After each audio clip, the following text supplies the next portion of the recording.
80കളിലെ ഒരു സംഭവമാണ്. അച്ഛൻ വളരെ കുഞ്ഞായിരിക്കുമ്പോൾ അച്ഛന്റെ വീട്ടിൽ പണിക്ക് വരുന്ന ആൾക്കാരെ കുറിച്ചല്ല.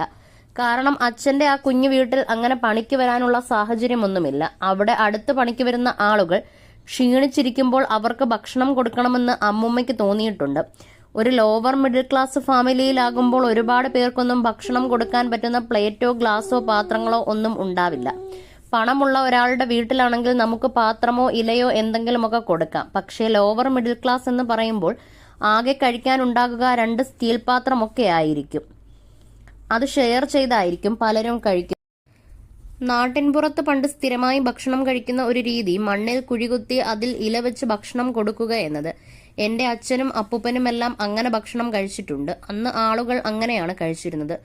അച്ഛൻ കുട്ടിയായിരുന്നപ്പോൾ അദ്ദേഹത്തിന് അങ്ങനെ കഴിക്കണം എന്നുണ്ട്. പക്ഷേ അച്ഛൻ കൊച്ചുകുട്ടിയായതുകൊണ്ട് ആരും അതിന് സമ്മതിച്ചില്ല. എന്ത് രസമായിട്ടാണ് ആ